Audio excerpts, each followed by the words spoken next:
Students, so welcome back. Now we are starting fifth chapter of geography, that is natural vegetation and wildlife. So in this, observe the images shown in figure 5.1.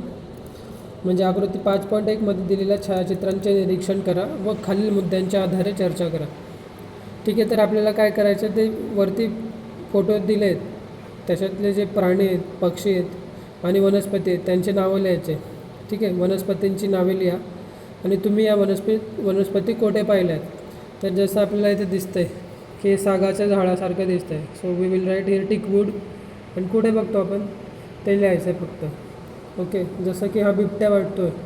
Actually हे सगळे all these images of plants, animals and birds, reptiles are from Brazil.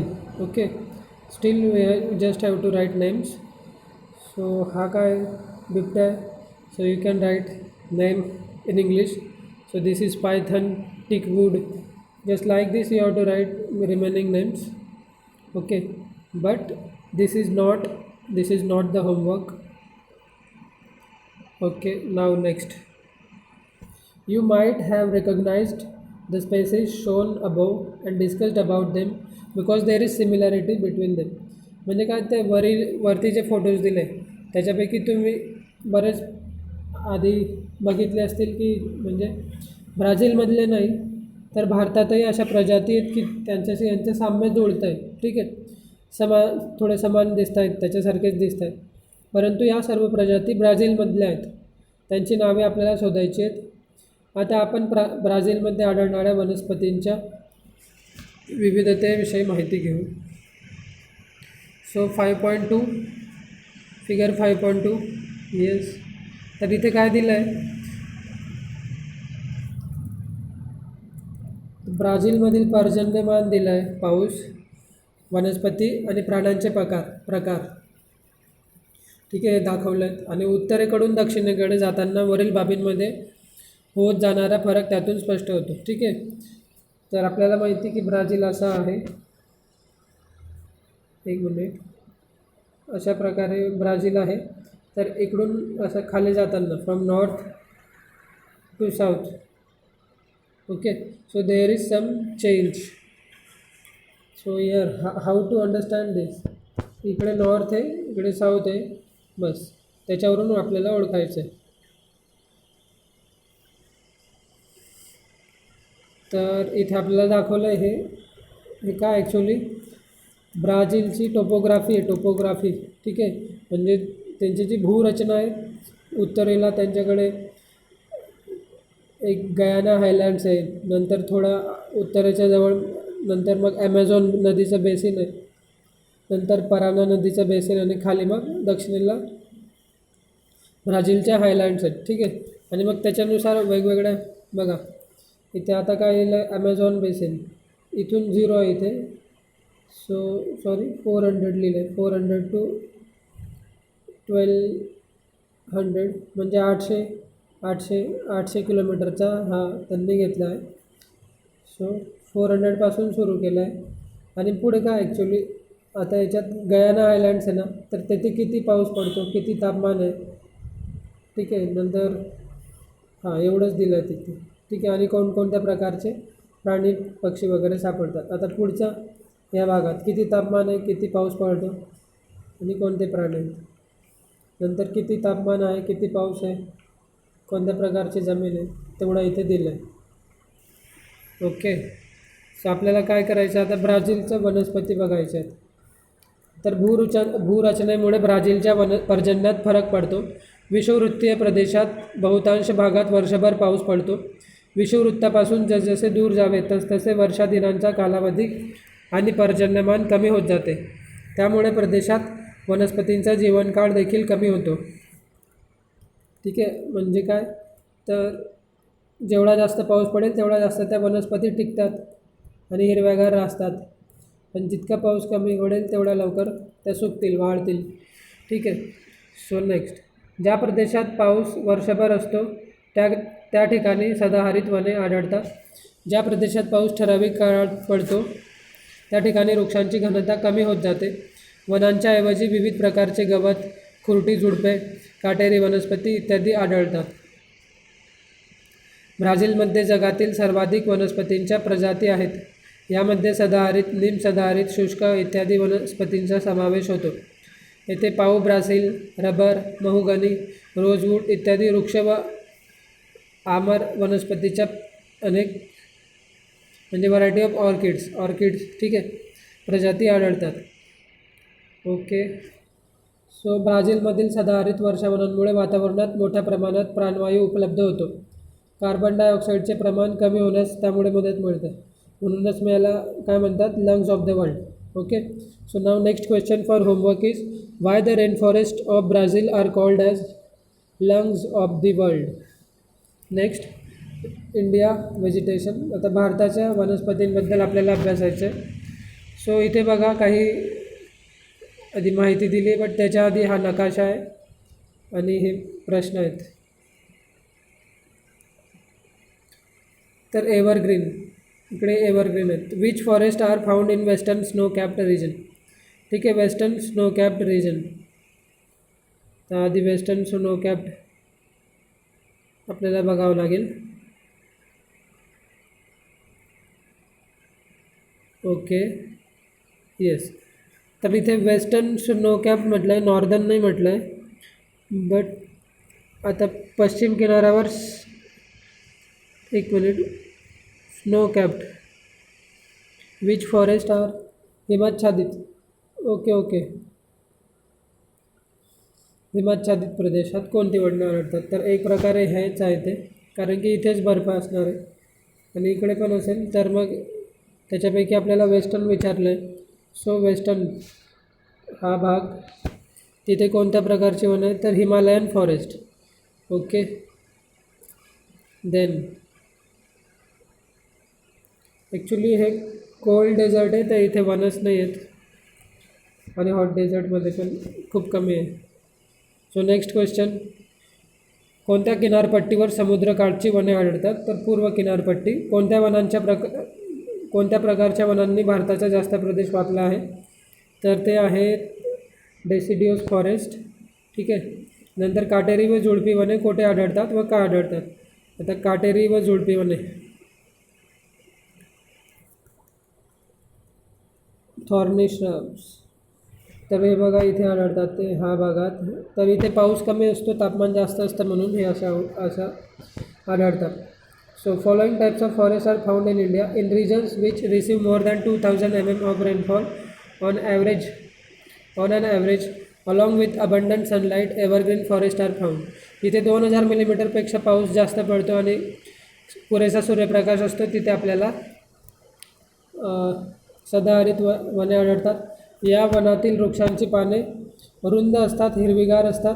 ठीक आहे. या झाडांचे लाकूड कठीण, जड व टिकाऊ असते. उदाहरणार्थ महोगनी, शिसव, रबर इत्यादी. या वनात अनेक प्रकारच्या वेली आहेत.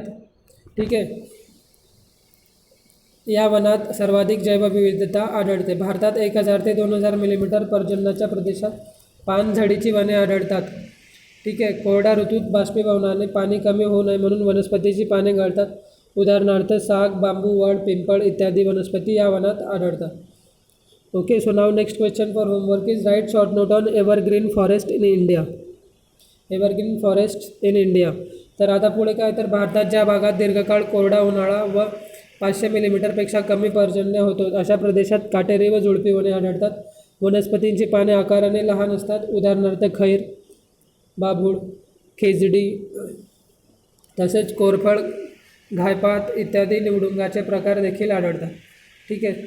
किनाऱ्यालगत दलदलीच्या प्रदेशात मग खाड्या व खाजणांचा भाग असतो. तेथे क्षारयुक्त मृदा व दमट हवामान असते.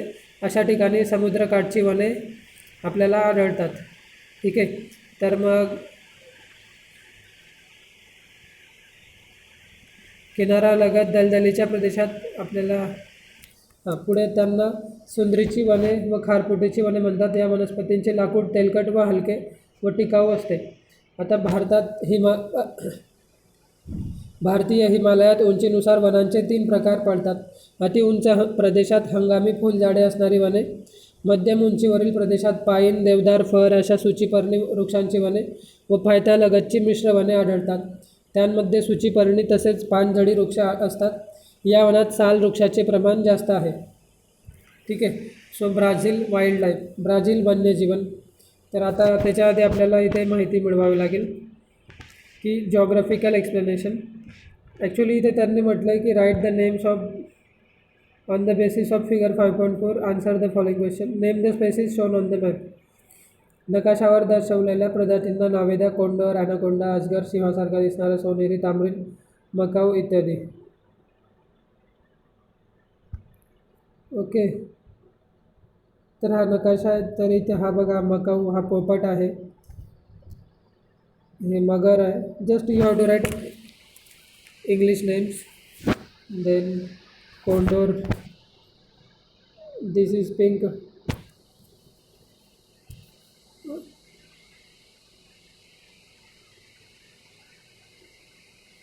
Okay, and others like anaconda.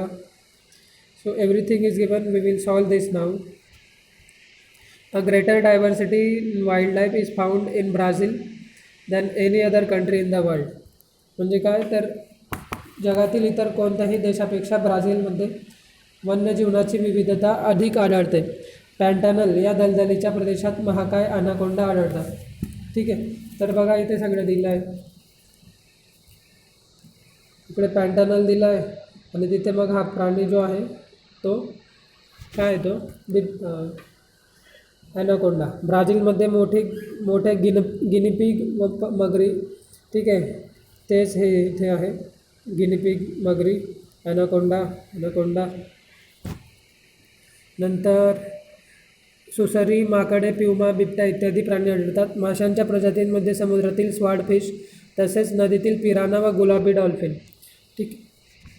तर आपल्याला हा काय दिसतोय, गुलाबी डॉल्फिन किंवा समुद्रातील swordfish. Just you have to write. पण तिथे नावं काय दिलं आहे वरती, त्याच्यावरून आपल्याला लिहायचं आहे. अगदी सोपं आहे. नेक्स्ट, मोठ्या आकाराच्या पक्षी, कोंडोर. विविध प्रकारचे पोपट, मकाव, फ्लेमिंगो या पक्ष्यांच्या प्रजाती आढळतात. ठीक आहे. इथे दिलं आहे सगळं. देन लक्षावधी प्रकारचे कीटक हे सुद्धा येथील वैशिष्ट्य आहेत. अशा विविधतेमुळे ब्राझीलमधील वन्यजीवन अतिशय समृद्ध आहे. Okay.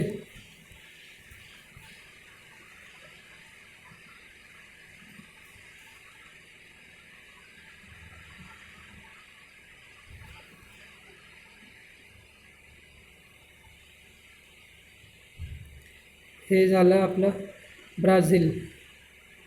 So now next, degradation म्हणजे वन्य प्राण्यांची बेकायदेशीर तस्करी, स्थलांतरित शेती. ठीक आहे.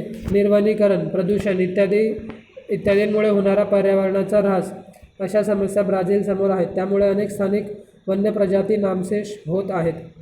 ठीक आहे. फक्त नावापुरता त्या उरल्या जातात. सन 2016च्या सर्वेक्षणानुसार ब्राझीलमधील सुमारे 5831 चौरस किलोमीटर भूभागाचे निर्वनीकरण एकाच वर्षात झाले होते. 5831. Okay. So deforestation in large quantity. तर आपल्याला काय करायचं आहे की show the following animals in the outline of map of India. ठीक आहे. इथे प्राणी दाखवायचे आपल्याला. तर कोणकोणते प्राणी आहेत ते त्यांची नावं आपल्याला इथे दिलेले आहेत वरती. तर बंगालचा वाघ. ओके. बंगालचा वाघ. नंतर माळढोक पक्षी, कुठे महाराष्ट्रात का. सिंह कुठे, गुजरात. नंतर गंगेतील डॉल्फिन इकडे. ऑलिव्ह रिडले कासव इथे ओडिसा. सुसर इकडेच. एकशिंगी गेंडा आसाम. नंतर मगर, बारशिंगा आसाम. निलगिरी ताहर इकडे, निलगिरी ताहर. ठीक आहे. जस्ट तिथे दाखवायचं आहे. India is also a mega diverse country. म्हणजे काय तर वन्य प्राण्यांच्या बाबतीत भारतातही प्रचंड विविधता आढळते. भारतात वन्य प्राण्यांच्या अनेक प्रजाती आहेत. भारतातील उष्ण व आर्द्र हवामानांमध्ये हत्ती आढळतात. ठीक आहे. आसामच्या दलदलीच्या प्रदेशात एकसिंगी गेंडा आढळतो. वाळवंटी प्रदेशात रानटी गाढवे व उंट आहेत. हिमालयातील बर्फाळ प्रदेशात हिमचित्ते याक आढळतात. द्वीपकल्पीय प्रदेशात भारतीय गवा, अनेक प्रकारचे हरणे, काळवीट, माकड इत्यादी प्राणी आढळतात. वाघ आणि सिंह हे दोन्ही प्राणी असणारा भारत हा जगातील एकमेव देश आहे. नद्या, खाड्या व किनाऱ्यावरील प्रदेशात कासव, मगर, सुसर इत्यादी प्राणी आढळतात. वनप्रदेशात मोर, खंड्या, तितर, कबुतरे, विविधरंगी पोपट, पाणथळ जागी बदके, बगळे व गवताळ प्रदेशात माळढोक सारखे पक्षी आढळतात. ठीक आहे. तर मग भारत हा वैशिष्ट्यपूर्ण वन्य प्राणी असलेला देश म्हणून ओळखला जातो. प्रदूषण, तस्करी, निर्वनीकरण यामुळे अनेक प्रजाती भारतातून नष्ट झाल्या आहेत. उदाहरणार्थ चित्ता. ठीक आहे. 1952मध्येच चित्ता एक्सटिंक्ट झाला भारतातून. वन्य प्राण्यांचे संरक्षण व वनांचे संवर्धन व्हावे या दृष्टीने भारत सरकारने अनेक ठिकाणी राष्ट्रीय उद्याने, वन्य प्राण्यांची तसेच पक्ष्यांची अभयारण्ये व राखीव वने यांचे जतन केले आहे. गिव्ह इट अ ट्राय म्हणजे काय? वाघ हा भारताचा राष्ट्रीय प्राणी आहे. वाघांची संख्या दिवसेंदिवस कमी होत आहे. अशीच परिस्थिती हत्तींचीही आहे. तुम्ही अशा वनस्पती व प्राण्यांची माहिती मिळवा. त्यांचा अधिवास कोणता ते शोधा. या प्राण्यांच्या संवर्धनासाठी नेमके काय करणे गरजेचे आहे, कोणत्या ठिकाणी ते शक्य आहे याचे सादरीकरण करा. Okay. So now next question for homework is find out in which parts of India is agriculture practice like रोका फाउंड इन इंडिया. ठीक आहे. रोका ही काय आहे? स्थलांतरित शेती आहे. तर हे ब्राझीलचं नाव आहे. तर मग भारतात असे शेती कुठे होते आणि त्याचं नाव काय ते तुम्हाला सांगायचं आहे. अल्सो